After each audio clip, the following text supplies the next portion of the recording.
Salam sejahtera dalam kasih Kristus. Bapak Ibu Saudara sekalian, kali ini kita akan membahas kebenaran berdasarkan iman. Berpijak dari kitab Roma pasal 4 ayat 13 sampai ayat yang ke-25. Sebelum kita membaca bagian Alkitab ini dan merenungkannya, mari kita berdoa. Ya Bapa, Allah yang pengasih dan penyayang, inilah kami anak-anak-Mu. Saat ini kami mau belajar dari firman-Mu. Tuntun kami dengan kuasa-Mu, agar kami sungguh-sungguh memahami firman-Mu dan beroleh kemampuan untuk melaksanakannya. Kami menyambut pewartaan firman saat ini di dalam nama Tuhan Yesus. Amin. Mari kita siapkan pembacaan Alkitab Roma 4 ayat 13 sampai ayat yang ke-25. Demikian bunyinya. Sebab bukan karena hukum Taurat telah diberikan janji kepada Abraham dan keturunannya bahwa ia akan memiliki dunia, tetapi karena kebenaran berdasarkan iman. Sebab jika mereka yang mengharapkannya dari hukum Taurat menerima bagian yang dijanjikan Allah, maka sia-sialah iman dan batalah janji itu.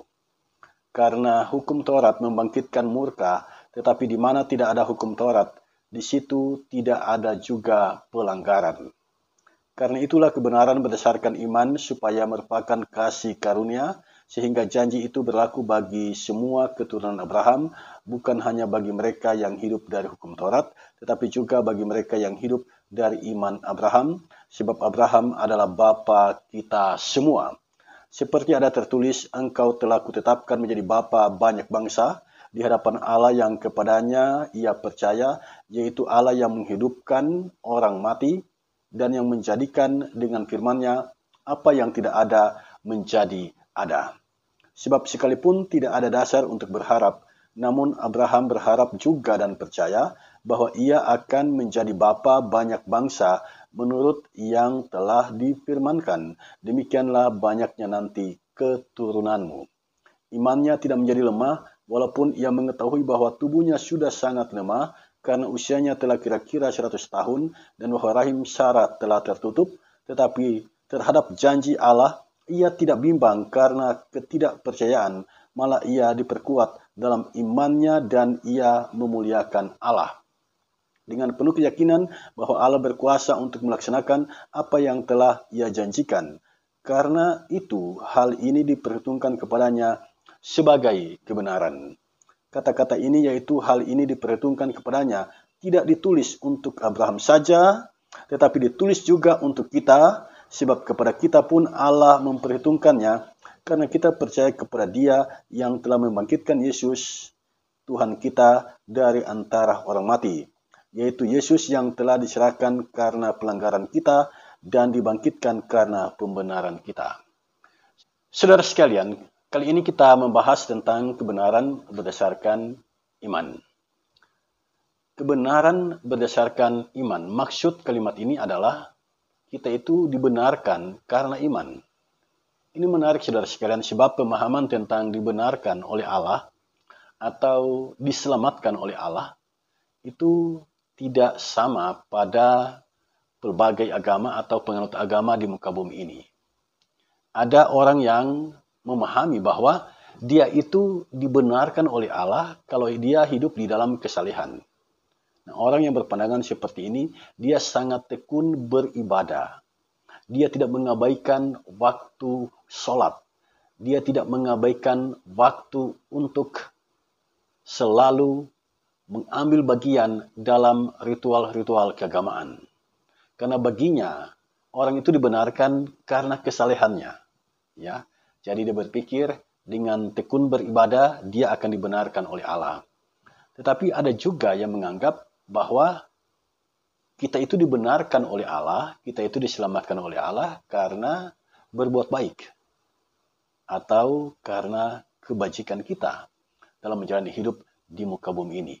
Jadi semakin kita beramal, semakin kita dibenarkan oleh Allah.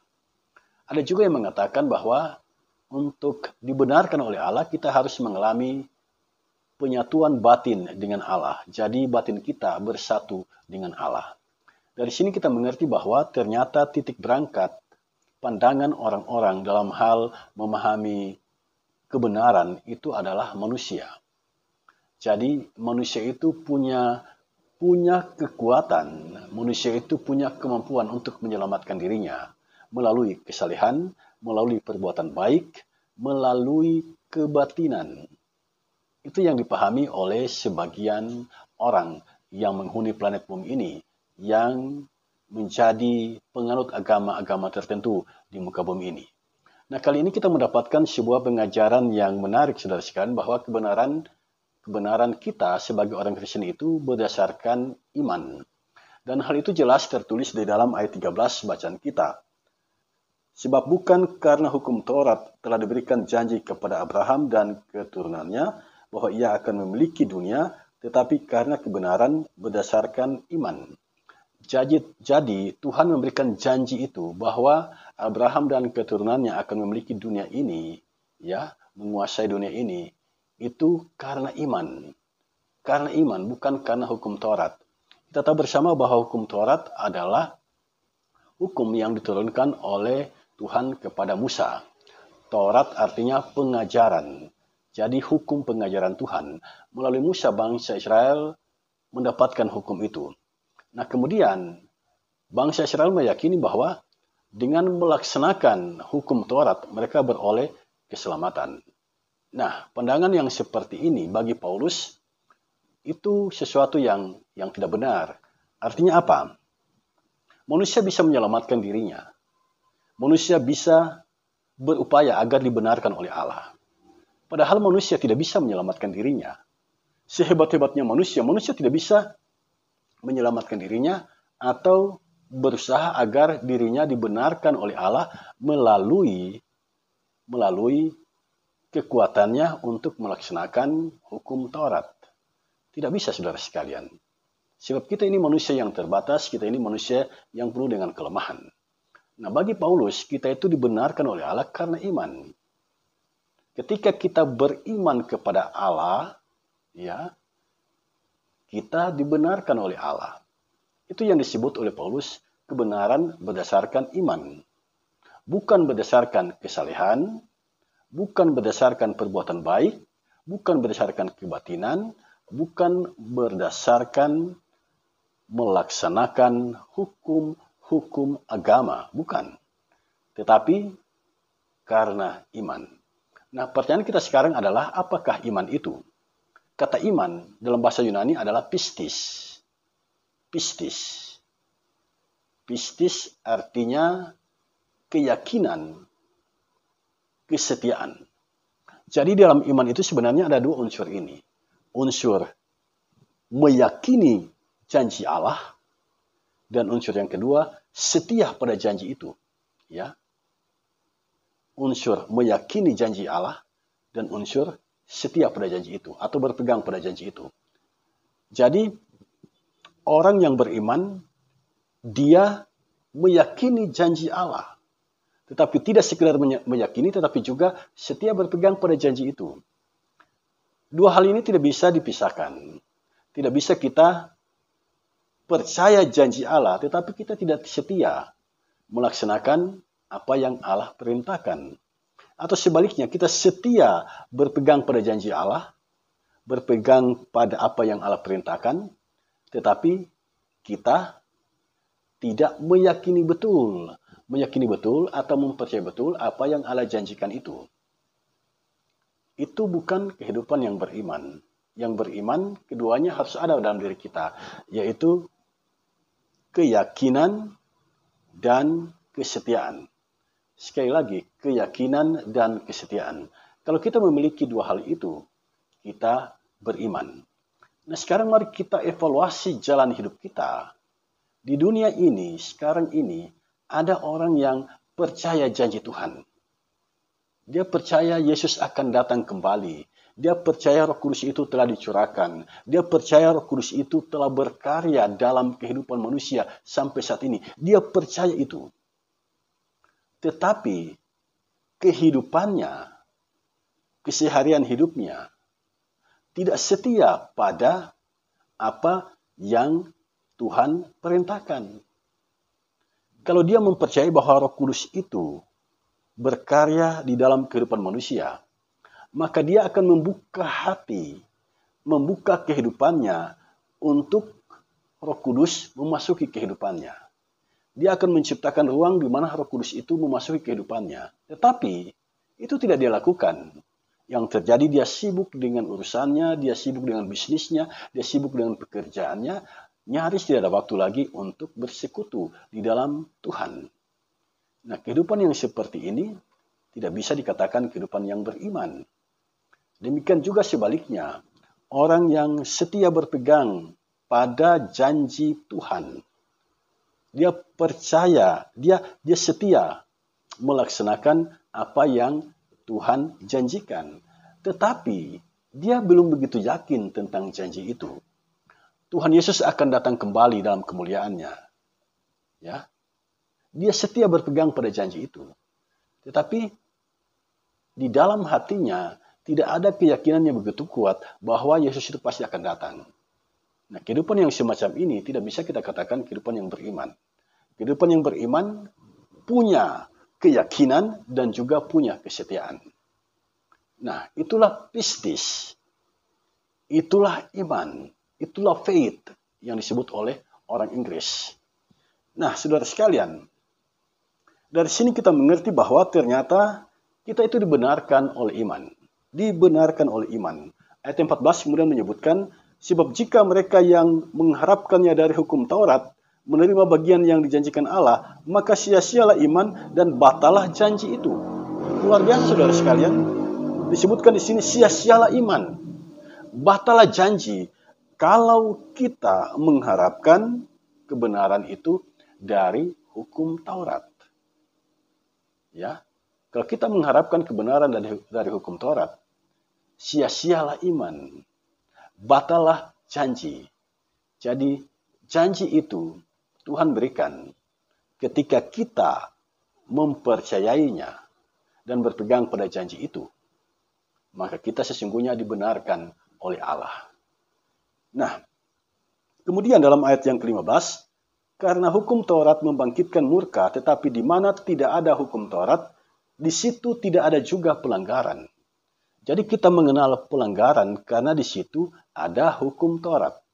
Kalau di situ tidak ada hukum Taurat, maka kita tidak mengenal pelanggaran. Jadi di sini Paulus sesungguhnya memberikan pengajaran yang luar biasa bagi kita. Betapa pentingnya menjalani kehidupan beriman kepada Tuhan. Dengan menjalani kehidupan beriman kepada Tuhan, maka kehidupan kita terkonsentrasi dekat dengan Tuhan dan selalu berpegang pada janji Tuhan, sehingga kehidupan kita benar-benar ada dalam bingkai rancangan Tuhan. Nah, kemudian dalam ayat 16, ini adalah berita sukacita bagi kita. Karena itulah kebenaran berdasarkan iman, supaya merupakan kasih karunia. Jadi ternyata kita dibenarkan oleh iman itu kasih karunia. Kasih karunia saudara sekalian. Yang lazim terjadi kita itu dibenarkan dalam pengajaran agama-agama lain, dibenarkan karena kesalehan, karena perbuatan baik, karena kebatinan, penyatuan batin kita dengan Allah. Kita dibenarkan karena itu. Tetapi di sini, Tuhan membenarkan kita karena iman. Kalau kita mau memahami tentang ini, masih ingat Yohanes 3:16. Karena begitu besar kasih Allah akan dunia ini, sehingga dia mengaruniakan anaknya yang tunggal. Ya, supaya setiap orang yang percaya kepadanya, ya, beriman kepadanya, tidak binasa, melainkan beroleh hidup yang kekal. Jadi beriman kepada Yesus tidak binasa, itu jaminannya. Beriman kepada Yesus, percaya kepada Yesus tidak binasa, itu jaminannya, beroleh hidup yang kekal. Itulah pentingnya iman. Pentingnya kita sungguh-sungguh mempercayai Yesus sebagai Tuhan dan Juru Selamat, ya, percaya itu, yakini itu, dan kita berpegang pada janji itu. Jangan lepaskan janji itu. Jangan dalam perjalanan selanjutnya kita meragukan janji itu. Beriman berarti sekali kita berpegang pada janji seumur hidup, kita meyakini bahwa janji itu benar adanya. Bahwa Yesus adalah Tuhan dan Juru Selamat kita, bahwa dia telah naik ke surga dan akan datang kembali untuk menjemput kita, kalau itu kita yakini dengan sungguh-sungguh, berpegang pada janji itu, maka kita mewarisi kehidupan yang kekal, kita mewarisi surga yang Kristus janjikan itu.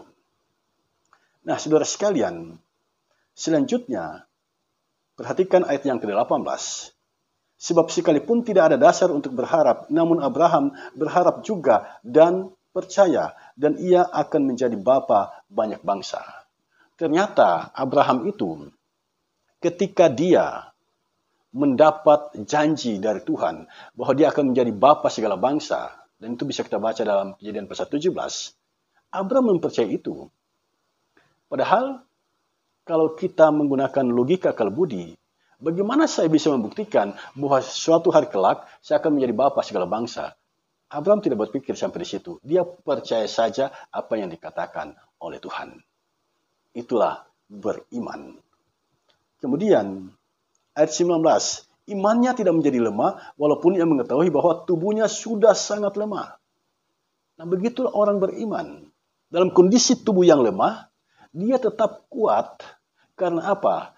Dia mempercayakan hidupnya kepada Tuhan yang dia imani. Nah, saudara sekalian, ini pelajaran yang berharga bagi kita.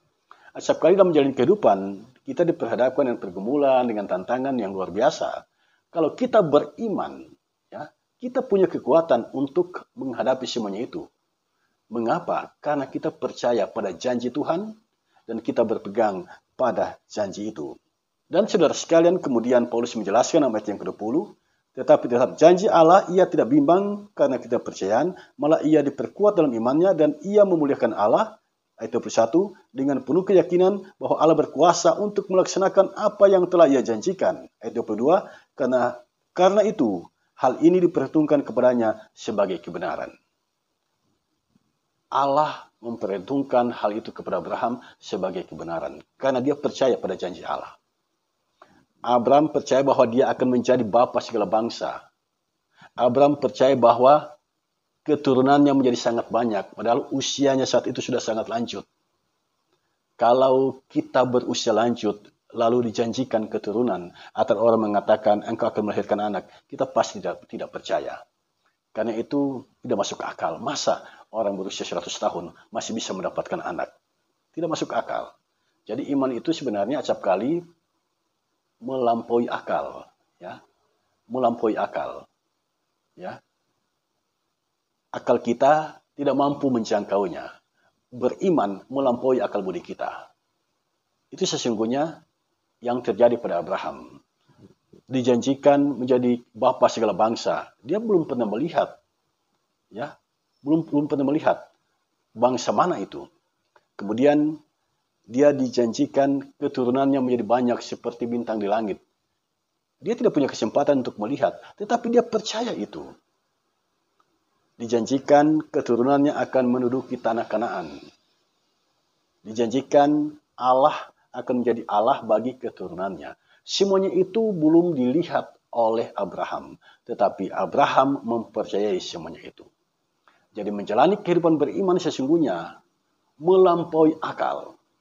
Dan karena semuanya itu, Allah memperhitungkan semuanya sebagai kebenaran. Nah, saudara sekalian, ternyata Paulus mengajarkan tentang hal ini kepada jemaat di kota Roma. Karena jemaat yang berada di kota Roma ini adalah jemaat yang tidak didirikan oleh Paulus. Ketika menulis surat Roma ini, Paulus belum sampai ke Roma. Dia masih ada di Korintus, di rumahnya Gaius, sahabatnya. Dan dia menulis surat kepada jemaat di Roma ini dengan bantuan sekretarisnya yang bernama Tertius. Jadi dengan bantuan Tertius dia menulis surat ini. Dan ini menarik saudara sekalian. Jemaat ini bukan didirikan oleh Paulus. Tidak ada rasul yang pergi ke sana lalu mendirikan jemaat ini. Tetapi di sana sudah ada persekutuan orang Kristen. Dan bagi Paulus itu adalah kasih karunia. Allah menjamah hati orang-orang Roma ketika hari Pentakosta. Mereka ada di Yerusalem mendengar khotbah Petrus. Mereka tergugah, beriman kepada Yesus. pulang ke Roma, mereka membentuk persekutuan di dalam Yesus Kristus. Jadi iman itu luar biasa. Walaupun tanpa rasul, walaupun tanpa Paulus, mereka bertumbuh dalam iman kepada Yesus Kristus. Dan Paulus mengagumi hal itu. Karena itu dia mengajarkan di sini tentang iman. Imannya Abraham. Iman itu yang membuat Abraham hidup dalam pengharapan. Iman itu yang membuat Abraham, sekalipun diperhadapkan dengan berbagai pergumulan kehidupan, Abraham tidak lemah. Inilah sesungguhnya pentingnya iman. Jika engkau punya iman, sekalipun banyak pergumulan yang kau hadapi, engkau punya kekuatan untuk menghadapinya. Dan selanjutnya, Paulus menghubungkan ini dengan Yesus Kristus. Bahwa sebagaimana Abraham, ketika dia beriman kepada Allah, dan imannya itu diperhitungkan Tuhan sebagai kebenaran, demikian halnya dengan kita. Jika kita beriman kepada Yesus Kristus, maka iman kita itu diperhitungkan oleh Allah sebagai kebenaran. Berbahagialah orang yang percaya sungguh-sungguh kepada Yesus, karena imannya itu akan diperhitungkan Allah sebagai kebenaran. Dari sini kita mendapatkan pesan dan makna yang luar biasa dari firman Tuhan ini. Bahwa keselamatan itu sebenarnya tidak terletak pada usaha manusia. Keselamatan itu terletak pada belas kasihan Tuhan semata, pada kasih karunia Tuhan semata. Karena keselamatan itu adalah kasih karunia Allah semata, maka jalanilah kehidupan beriman sungguh-sungguh kepada Yesus. Jalanilah kehidupan berpegang pada janji Tuhan. Jalanilah kehidupan dengan selalu mengucap syukur kepada Yesus, karena kita ini diselamatkan oleh kasih karunia-Nya semata. Tuhan memberkati kita semua. Amin.